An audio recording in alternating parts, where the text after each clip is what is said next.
Saudara-saudara pendengar yang kami kasihi dimanapun Anda berada, Anda kembali bersama kami dalam acara Telaga, Tegur Sapa Gembala Keluarga. Saya Gunawan Santoso dari Lembaga Bina Keluarga Kristen akan berbincang-bincang dengan Bapak Pendeta Dr. Paul Gunadi. Beliau adalah seorang pakar dalam bidang konseling serta dosen di Seminari Alkitab Asia Tenggara, Malang. Perbincangan kami kali ini tentang perasaan tidak peka. Kami percaya acara ini pasti bermanfaat bagi kita sekalian dan dari studio kami mengucapkan selamat mengikuti. Berbicara tentang perasaan yang tidak peka ini rasanya makin hari makin banyak saja orang yang tidak peka perasaannya. Bahkan mungkin kita sendiri tambah tidak peka aja, kita tidak sadar bahwa kita menjadi tidak peka, Pak Paul. Betul, Pak Gunawan. Kita ini nih sebetulnya nih mungkin saja ya mempunyai perasaan yang normal, peka, ya berjalan seperti biasanya. Tapi ada orang yang hanya peka dengan perasaannya sendiri. Kalau dia itu dilukai, dianggap remeh, nah dia peka tuh dengan perasaannya sendiri. Jadi yang kita akan bicarakan di sini nih adalah orang yang tidak peka akan bagaimana perubahan tindakannya atau sikapnya itu akan juga berdampak pada orang lain. Jadi bagaimanakah dirinya itu tuh akan memberikan pengaruh pada orang di sekitarnya. Nah, untuk itu diperlukan kepekaan. Dan ada orang-orang yang enggak memiliki kepekaan tersebut. Sehingga akhirnya ini bisa sangat mengganggu relasinya dengan sesama. Nah, biasanya masalah-masalah apa, Pak Paul, yang timbul karena orang tidak peka seperti ini, Pak? Pertama adalah karena dia tidak peka, maka waktu dia melukai hati orang pun, dia tidak menyadarinya. Karena ya sekali lagi dia nggak melihat hal itu, atau mungkin memang orangnya perasaannya juga nggak berjalan dengan peka, atau dia memang nggak begitu memperhatikan reaksi orang. Tapi intinya adalah dia itu mudah sekali melukai hati orang. Dan akhirnya orang itu nggak tahan untuk mau dekat-dekat dengan dia. Akhirnya orang memilih untuk menjauh darinya, karena pada dasarnya nggak ada orang yang mau dilukai dua kali. Nah, dia sendiri mungkin nggak sadar bahwa dia telah melukai hati orang. Nah, karena dia nggak sadar, dia mungkin bertanya-tanya kenapa orang kok menjauh dari dia. Tapi dia nggak mengerti juga. Dan karena dalam budaya kita, orang juga nggak langsung ya berani ngomong. Jadi akhirnya ya dua-duanya saling menjauh tanpa ada penjelasan kenapa. Tapi biasanya orang yang melukai hati orang lain itu kan dia sendiri memang pernah dilukai gitu, Pak Paul. Lalu menjadi kebal bahwa dia tidak lagi merasa melukai orang lain. Ada orang-orang karena pengalaman-pengalaman dilukai di masa lampau, akhirnya menumbuhkan sikap kebal ya. Nggak lagi tuh peka dengan tindakannya karena merasa ya saya pun juga sudah dilukai.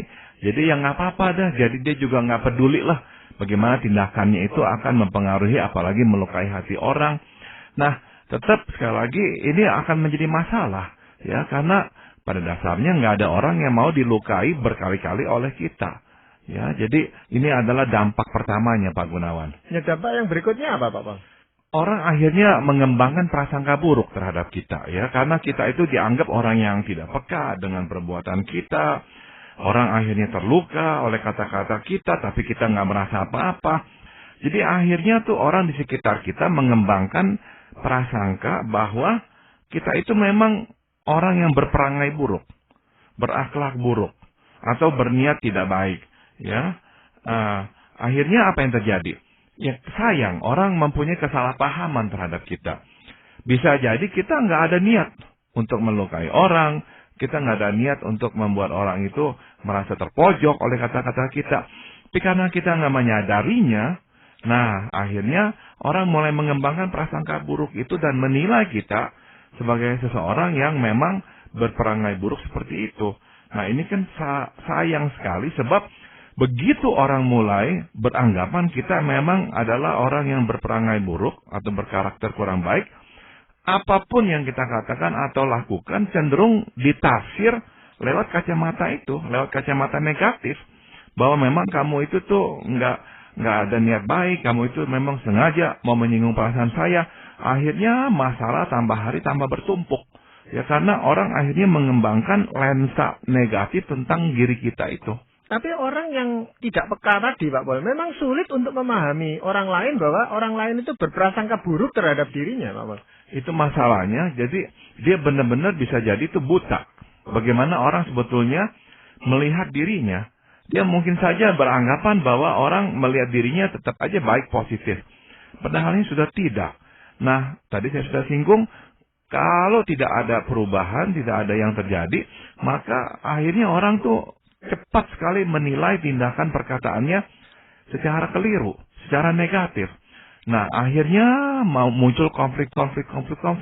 Nah, kita yang gak peka ini bingung-bingung nanti. Kenapa kok orang salah tanggap? Kenapa kok orang mengira saya begini, begitu? Kita terbingung-bingung, tapi masalahnya awalnya adalah memang karena kita itu tidak peka bahwa kita telah menimbulkan prasangka buruk itu pada diri orang. Iya, mungkin ada dampak negatif yang lain, Pak Pol. Ketidakpekaan akhirnya menyulitkan kita untuk membaca perasaan dan berlaku tenggang rasa ya. Jadi akibatnya tuh karena kita itu nggak mudah membaca perasaan orang, ya nggak bisa tenggang rasa, saling mengalah dan sebagainya. Kita dilihat orang sebagai manusia yang egois. Ya, karena apa? Kita dinilai hanya mementingkan diri kita. Karena memang kita nggak bisa baca tuh reaksi orang. Orang senang apa tidak senang, orang merasa tersinggung apa tidak, orang sebetulnya menyambut apa tidak kehadiran kita atau usulan kita. Nah, kita nggak peka, kita nggak bisa membaca reaksi-reaksi orang. Akibatnya ya orang akan merasa, kok kamu kok tetap begitu ya, tetap ngomong begitu, kok kamu tetap usulkan itu. Akhirnya orang berkata, kamu memang orang yang egois. Kamu hanya mementingkan diri sendiri ya. Nah, jadi akhirnya masalah mulai muncul lagi. Dan ditambah lagi dengan karena kita itu nggak mudah membaca reaksi orang, seringkali perkataan atau tindakan kita salah sasaran.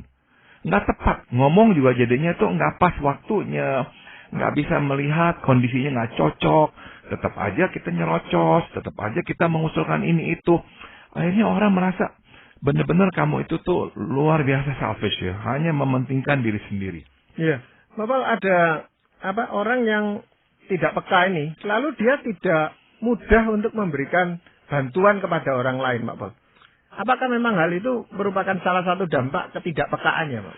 Saya kira demikian, Pak Gunawan. Ini dalam satu paket ya. Karena kita itu tidak peka, kita nggak bisa membaca situasi, nggak bisa membaca reaksi orang, perasaan orang, nggak bisa ya tenggang rasa.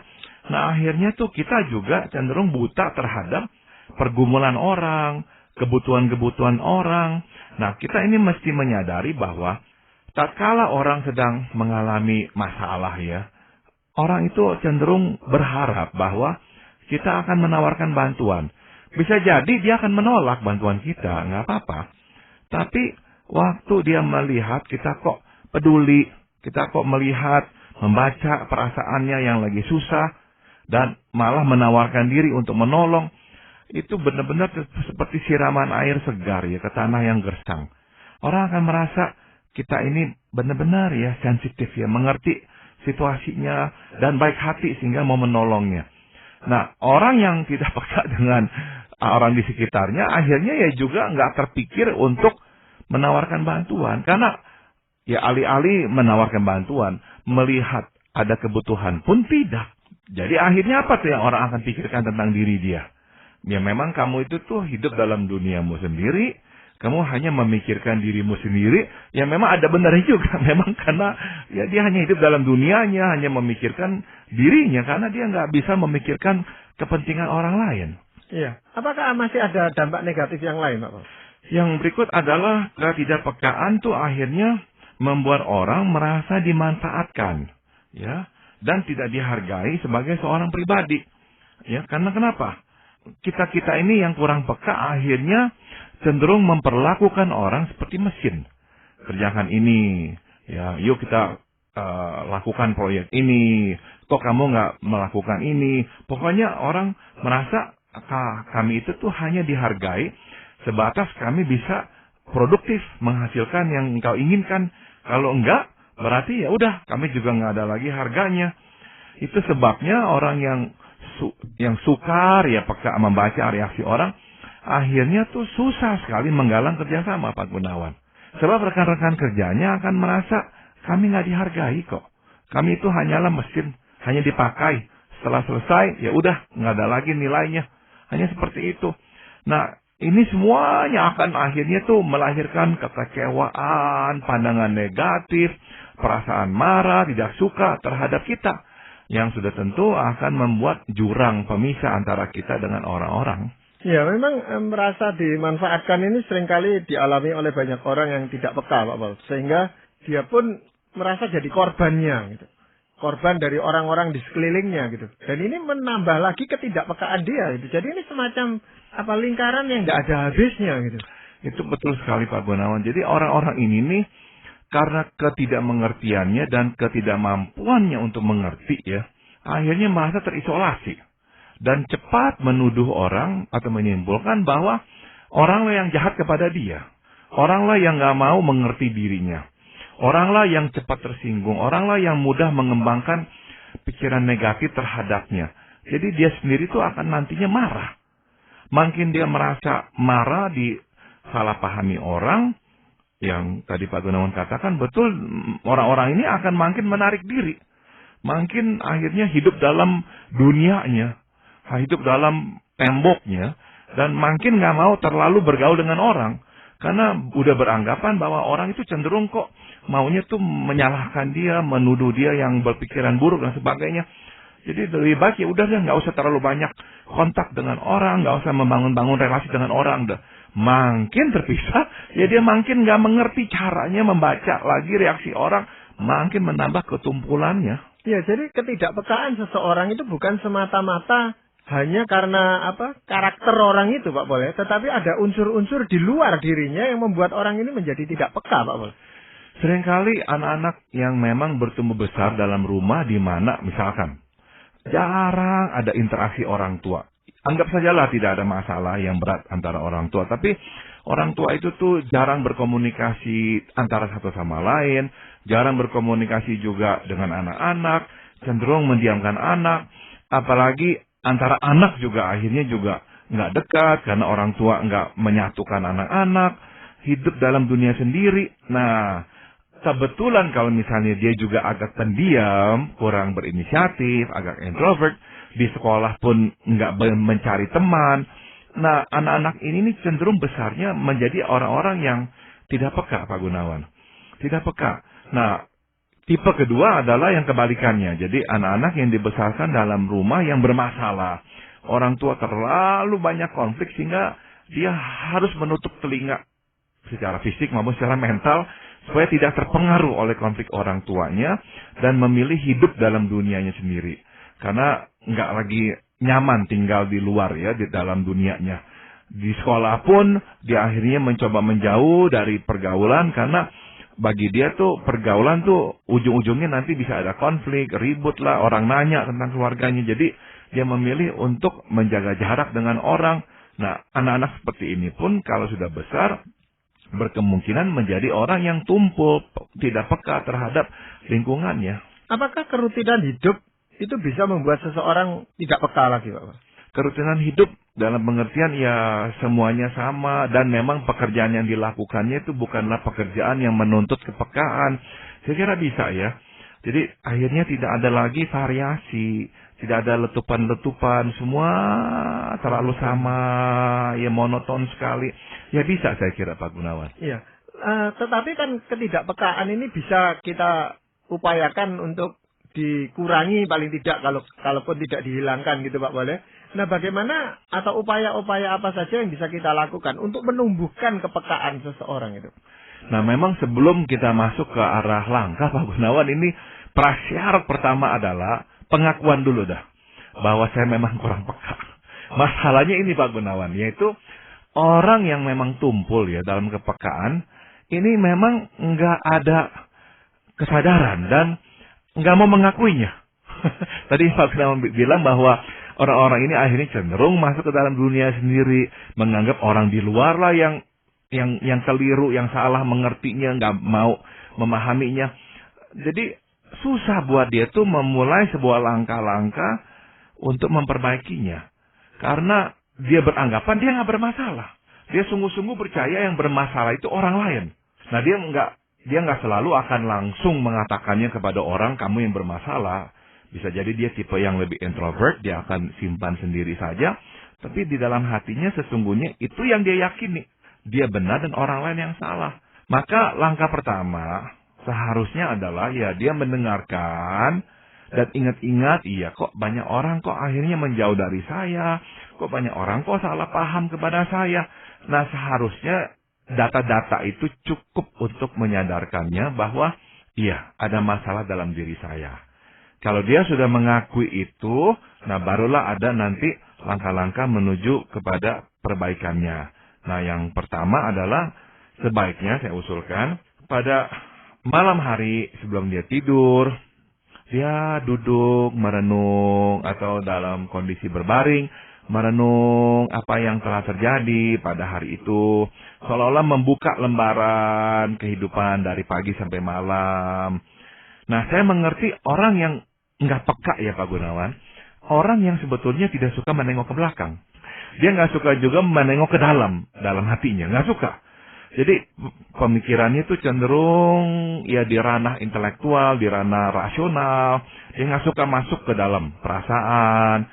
Dan dia nggak suka menengok ke belakang. Dia maunya melihat ke depan. Apa tuh yang di depan besoknya. Yang dulu-dulu nggak usah diingat-ingat lah. Yang makin menambah ketidakpekaannya. Maka dia mesti membiasakan diri untuk ya membuka lembaran-lembaran kehidupannya seharian itu. Apa yang tadi terjadi, ngomong sama siapa, tadi dia ngomong apa. Nah, kemudian berusaha menempatkan diri di posisi orang lain. Waktu orang itu dengar saya ngomong begini, orang itu melihat saya begini, kira-kira apa yang dia akan pikirkan ya? Nah, latihan-latihan ini nih menolong dia menempatkan diri pada diri orang lain dan melihat masalah dari kacamata orang lain. Ya, biasanya itu dibutuhkan suatu kekuatan yang besar atau suatu kejadian yang sangat penting untuk merubah orang ini, Pak Paul. Misalnya saja, tatkala dia sakit dan tidak ada orang yang menengok dia, dia mulai berpikir-pikir, kenapa tidak ada orang yang datang menengok dia? Atau dia mengalami kebangkrutan dan tidak ada orang yang mau memberikan pinjaman kepada dia untuk memulai usaha baru lagi. Itu membuat dia punya kesempatan untuk berpikir, Pak Paul. Kadang-kadang pukulan seperti itulah yang memang diperlukan Pak Gunawan untuk membangunkan orang dari tidurnya ya. Dan mudah-mudahan memang gara-gara pukulan yang besar itu jiwanya benar-benar tergoncang sehingga dia dipaksa untuk ya menengok ke belakang, mengevaluasi kembali, introspeksi diri dan masuk ke dalam yaitu ke perasaan-perasaannya yang tersembunyi sehingga dia lebih bisa mengenali ya apa itu yang sebetulnya telah terjadi. Jadi orang lain yang ada di sekeliling kita itu sangat membantu seseorang untuk bisa menjadi lebih peka, Pak. Seyogianya memang orang lain itu tuh berfungsi ya untuk memberikan masukan-masukan, untuk memberikan pandangan ya bahwa nah kamu ini nih waktu berkata begini membuat orang merasa begini. Waktu orang begini kamu juga harus melihatnya seperti ini. Waktu orang buru-buru mau udahan, waktu berbicara dengan kamu, nah mungkin sekali ini ada yang dia kurang suka gitu. Nah kamu lihat nggak bagaimana reaksinya dan sebagainya. Nah memang jadinya kita perlu coach, kita perlu teman yang baik ya, sahabat atau pasangan kita untuk memberikan kepada kita bimbingan seperti itu. Karena memang kita nggak bisa lagi mempercayai persepsi atau penilaian kita. Sebab telah terbukti nggak tepat sasaran dan tumpul nggak peka ya untuk memberikan tanggapan. Maka kita harus memang berkata, saya harus mengecek. Jadi carilah orang yang kita bisa percaya dan berbicaralah, terbukalah, tanyakanlah. Tadi ada begini-begini, orang ini begini-begini. Nah, terus saya berbuat ini atau saya berkata begini. Nah, menurut kamu bagaimana sebaiknya? Benar nggak tindakan saya? Nah, dengan cara itu dia makin hari makin bisa mengecek apakah respons-responsnya itu tuh makin sama dengan pandangan-pandangan yang temannya katakan.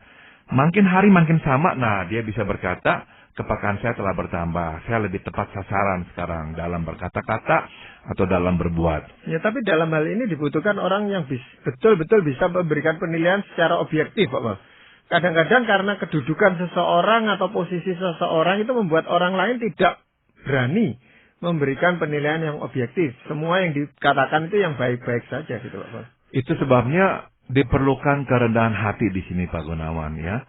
Untuk bisa mengakui, nomor satu, kita memang bermasalah. Dan masalah itu bukan pada diri orang lain. Dan yang kedua, untuk mendengarkan masukan-masukan dari teman yang memang berniat baik kepada kita. Jadi seyogianya lah kita mencari tahu ya dari teman, mengeceknya. Dan untuk juga ya membuktikan kerendahan hati kita, jangan ragu-ragu untuk meminta maaf.